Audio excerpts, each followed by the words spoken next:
So we start lesson number 1 in civics, equality. So first we start democracy. What is democracy? Meaning of democracy. जो देखिए बच्चों democracy है ये दो Greek word से मिलकर के बना हुआ है, डेमोस एंड प्रोटोस। डेमोक्रेसी का मीनिंग है government of the people, by the people and for the people. जो गवर्नमेंट है of the people and by the people and for the people, this is the meaning of democracy. The constitution of India guarantees equality to all citizen. देखिए जो हमारा constitution है, हमारा संविधान है, इसने सभी सिटीजन्स को इक्वलिटी की, हम सभी समान हैं, इसका गारंटी दी है। Yet there is a great inequality among the people of India. इस सब के बावजूद भी हमारे इंडिया में बहुत अधिक इनइक्वलिटी है, असमानता है। These inequalities may be between the rich and poor। देखिए रिच और पुअर, अमीर और गरीब के बीच में बहुत बड़ी खाई है इंडिया के अंदर। आज ये बात बिल्कुल राइट है। द एजुकेटेड एंड इलिटरेट, देखिए पढ़ा लिखा और अनपढ़, the high cast and the lower caste, high cast और लोअर कास्ट के बीच में, बिटवीन द वर्किंग क्लास और ओनर्स के बीच में आज बहुत अधिक गैप है, बहुत अधिक डिफरेंसेस है। एक बहुत अमीर है और एक बहुत गरीब है। तो the government has launch several programs. देखिए गवर्नमेंट ने बहुत सारे सेवरल प्रोग्राम्स लॉन्च किए इसके लिए, इस इनइक्वलिटी को कम करने के लिए। बट लिटिल वी अचीव, हमने बहुत ही लिटिल, मतलब बहुत लिटिल हमने अचीव किया, हमने इस चीज़ से बहुत ही कम अचीव किया है। In order to bring about the positive change, देखिए पॉजिटिव चेंज चाहिए हमें इसके लिए, तो पब्लिक अवेयरनेस होना बहुत ज़रूरी है। Inequality exist in varying degrees in several democratic countries, but equity is very important aspect in democracy and it functions depend much upon people's participation. देखिए आज इक्विटी लाने के लिए हम सभी में एक तो पॉजिटिव अप्रोच बहुत ज़रूरी है, दूसरा एक पब्लिक के बीच में अवेयरनेस, ये भी बहुत इनिशियल है। तो देखिए इक्वल राइट टू वोट, इसके लिए गवर्नमेंट ने क्या किया, एक प्रोग्राम लॉन्च किया। मतलब गवर्नमेंट का बना हुआ ही है तो इक्वल राइट टू वोट, यानी कि अगर कोई भी व्यक्ति 18 ईयर्स का हो जाता है, वो एवरी एडल्ट सिटीज़न, कोई भी व्यक्ति है वो 18 ईयर्स का हो जाता है, चाहे उसका इकोनॉमिक स्टेटस कुछ भी हो, चाहे उसका रीज़न कुछ भी हो, चाहे उसकी कास्ट कुछ भी हो, चाहे उसकी एजुकेशन कुछ भी हो, उसको वोट देने का अधिकार गवर्नमेंट की तरफ से है। तो ये कहलाएगा आपका इक्वल राइट टू वोट। आप 18 ईयर्स के हो जाते हैं तो आपके पास एक वोटिंग का अधिकार है। तो अब उसके बाद आपकी एक स्टोरी आती है रमा देवी की, जो कि रमेश आहूजा के घर पे डोमेस्टिक हेल्पर है। जो रमा देवी है वो एक सर्वेंट है, उनकी डोमेस्टिक झाड़ू पोछा बर्तन करना, और जो रमेश आहूजा है वो उस घर के ओनर है, तो उनके यहाँ पर वो काम करती है रमा देवी। तो एक शॉर्ट सी स्टोरी है इसके लिए, ठीक है। तो क्या हुआ कि एक दिन इलेक्शन का डे आ गया, उसमें रमा देवी भी मतलब गई वोटिंग करने के लिए, और रमेश आहूजा भी वोटिंग देने के लिए गए। तो उन्होंने देखा कि जो रमा देवी है वो भी एक लाइन में खड़ी है और जो उनके ओनर हैं वो भी लाइन में खड़े हैं। मेरे को ये वाली बात बताने का मीनिंग सिर्फ ये है कि जब हम वोट देने जाते हैं उस टाइम पे अगर वहाँ लाइन लग रही है तो आपको लाइन में लगना है और अपनी वोटिंग का इंतज़ार करना है। आपको ये नहीं देखना होता कि सामने स्वीपर खड़ा हुआ है या सामने तो कोई डोमेस्टिक हेल्पर खड़ा हुआ है, अरे तो मेरे घर में भाई है तो मैं कैसे खड़ी हो जाऊँ उसके पीछे। हमारे मन में ये वाली बात बिल्कुल नहीं आती है। हम अपनी बारी का इंतज़ार करते हैं, और चाहे हमारे सामने कोई भी खड़ा है, हमें उस अगर नेक्स्ट पे हम खड़े हैं तो हमें खड़े होकर के इंतज़ार करना है। तो यही वोटिंग का नियम है आपका। इस टाइम पे आपका रिलीजन, कास्ट और अमीर और गरीब, ये सब चीज़ें नहीं देखी जाती। तो ठीक है, देखिए बोथ मास्टर एंड सर्वेंट दोनों को ही वोटिंग करना है, बोथ आर इक्वल, दोनों ही इक्वल है, नो मैटर अभी वो एक सर्वेंट है और एक मास्टर है, इसका कोई मीनिंग नहीं है, कोई रिच हो अमीर हो, उसका कोई मीनिंग नहीं है। बोथ है 1 वोट ईच, दोनों के पास एक ही वोट है, दोनों को वोटिंग करना है, चाहे वो मेल है चाहे फीमेल है, नो मैटर। और आपको एक ही लाइन में खड़े होना है। आजकल तो कभी कभी क्या हो जाता है कि अगर बहुत ही रश ज़्यादा होता है तो मेल और फीमेल का अलग कर देते हैं, लेकिन अक्सर ऐसा नहीं होता, अक्सर एक ही लाइन लगी होती है। तो देखिए बोथ इक्वल, आप दोनों इक्वल हैं और हमें उसी में खड़े होना, अपनी वोटिंग का इंतज़ार करना है। देखिए उसके बाद इसमें वापस स्टोरी भी है रमा देवी की कि उनकी जो है बेटी बीमार हो गई है और वो हॉस्पिटल में जा रही है। तो देखिए जब वो गवर्नमेंट हॉस्पिटल में गई तो वहाँ पर एक लंबी लाइन क्यों लग रही है, वो भी उनका नंबर आएगा तभी होगा।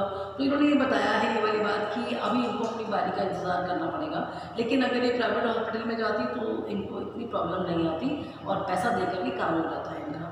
तो जब ये घर पहुँची, देर हो गई या उस दिन गई नहीं, तो जो रमेश आहूजा हैं इन्होंने उसको बहुत स्कॉल्टेड किया, बहुत डांटा कि आप काम पर भी नहीं आई और ये काम कर रही हैं आप। तो देखिए बोथ आर ह्यूमन बींग्स, हम तो वो जो रमेश आहूजा है वो और जो डोमेस्टिक हेल्पर है वो दोनों ही कौन है, ह्यूमन बीइंग, लेकिन बहुत बड़ी इनइक्वलिटी है।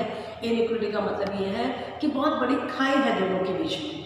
तो देखिए नेक्स्ट आपका वापस पेज नंबर 211 के ऊपर एक टेबल बनी हुई है, वहाँ पर कंडीशन लिखी हुई है रमेश आहूजा और रमा देवी।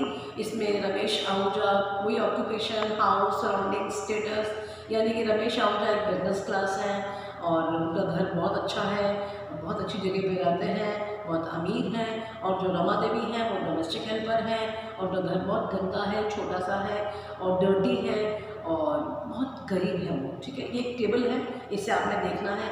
इसके बाद जो नेक्स्ट आता है वो आता है अदर टाइप्स ऑफ इनइक्वलिटी। देखिए अभी तो आपने देखा एक तरह की इनइक्वलिटी, अब जो हम सेकंड पढ़ेंगे वो आपकी कास्ट को लेकर के आएगी, तो ये कहलाएगी अदर काइंड ऑफ इनइक्वलिटी।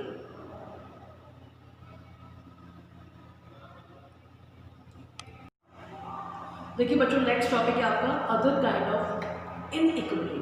अभी जो आपने पढ़ा था वो इक्वलिटी अलग थी, अब ये वाली अदर काइंड्स कि हम कौन कौन सी इनइक्वलिटी समाज में देख सकते हैं। देखिए बच्चों जो हम बहुत ज़्यादा मोस्ट ग्लेयरिंग जो इनइक्वलिटी देखते हैं वो है कास्ट सिस्टम को लेकर के। इसमें आप एक स्टोरी पढ़ेंगे ओम प्रकाश वाल्मीकि की। देखिए बच्चों ये दलित है, दलित जाति से है, निम्न जाति है या लोअर कास्ट मान लीजिए इनको। तो ये ओम प्रकाश वाल्मीकि की स्टोरी आ रही है इसमें। ये 4th क्लास में पढ़ते हैं बच्चे, बहुत छोटे हैं। तो ये स्कूल में जब जा रहे हैं, स्कूल के अंदर पढ़ने के लिए गए, कौन सी क्लास में, 4th क्लास में। तो जो इनके हेडमास्टर हैं इन्होंने इनसे कहा कि एक तो आपको सब बच्चों के साथ नहीं बैठना, एक आपको स्कूल के अंदर झाड़ू निकालना है, क्लास में भी, कंपाउंड में भी झाड़ू निकालना है, प्लेग्राउंड को भी साफ करना है आपको, और आपको बच्चों के साथ नहीं बैठना, बिल्कुल लास्ट सीट पे बैठना है, दरवाजे के बिल्कुल पास में बैठना है। आपको चटाई भी नहीं दी जाएगी बैठने के लिए, नंगे फर्श पर आपको बैठना है, यानी फर्श पर कुछ बिछाया भी नहीं उस बच्चे के लिए, उसको बिठाया गया। तो इतना ज़्यादा इसकी कास्ट को लेकर एक स्कूल के हेडमास्टर ने ये वाला काम किया सिर्फ इसलिए कि वो लोअर कास्ट का था।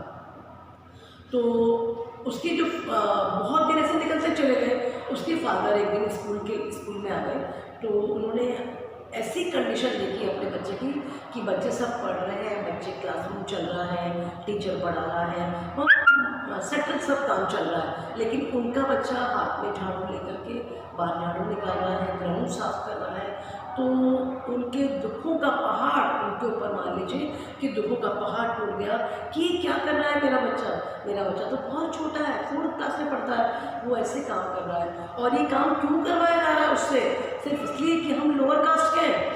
तो उनको इससे बहुत तकलीफ हुई। This inequality was due to caste, सिर्फ कास्ट को लेकर के इतना ज़्यादा भेदभाव, इतना अंतर कि बच्चों के साथ नहीं बैठ सकता, वो नल से पानी भी नहीं पी सकता है। Being of a low caste ही was not allowed to sit, वो बच्चों के साथ नहीं बैठ सकता, एक नल से पानी नहीं पी सकता जहाँ से बच्चे पी रहे हैं। तो उनको इससे बहुत तकलीफ हुई। He was a small child, बहुत छोटा है ये बच्चा। तो ये जो इनइक्वलिटी थी ये एक शॉकिंग है। इसके बाद जो नेक्स्ट स्टोरी आ रही है बच्चों, वो आ रही है मिसेस एंड मिस्टर कुरैशी की। ये जो है मकान किराए पर लेने के लिए गए हैं, who were refused house after house for a month। उनको 1 महीना हो गया मकान देखते हुए, लेकिन कोई भी उनको मकान देने को तैयार नहीं हो रहा, वो किराए का मकान हैं। All they wanted have a house on rent on a big city, एक बड़े शहर में एक किराए का मकान चाहिए उनको। They were refuse because they were non vegetarian, क्योंकि वो नॉन वेजिटेरियन है। उन्होंने बताया कि हम नॉन वेजिटेरियन हैं और उनकी जो रिलीजन है वो भी मुस्लिम है, तो उनको लोगों ने मकान देने से मना कर दिया। दो दे हैड मनी, उनके पास बहुत पैसा है, they were refuse a house because of their religion, उनका जो धर्म था वो मुस्लिम था, उन्होंने कहा आपको मकान नहीं देंगे। एक वो नॉन वेजिटेरियन है, लोगों ने उनको मकान देने से मना कर दिया। So the property dealer who were assisting the, एक प्रॉपर्टी डीलर के पास गए कि हमें बहुत प्रॉब्लम आ रही है भाई, हमें हमारे धर्म के अकॉर्डिंग हमें कोई भी हमारा जो नाम सुनता है हमें मना कर देता है कि आपको मकान नहीं देंगे, हम बताते हैं नॉन वेजिटेरियन तो भी मकान नहीं देते। तो जो प्रॉपर्टी डीलर है उन्होंने उनसे कहा कि आपको मैं एक सजेस्ट करता हूँ, आप मिस्टर एंड मिसेस कुरैशी से अपने आप को चेंज कर लीजिए, मिस्टर एंड मिसेस कुमार डाल दीजिए आप अपना। तो but they didn't agree to this suggestion and were put to much inconvenience। उन्होंने कहा नहीं, मैं ये वाला काम नहीं करूँगा, चाहे मुझे कितनी भी इनकन्वीनियंस मतलब मैं महसूस करनी पड़े, लेकिन मैं ये काम नहीं करूँगा। बच्चों नेक्स्ट अपन पढ़ेंगे रिकग्नाइजिंग डिग्निटी।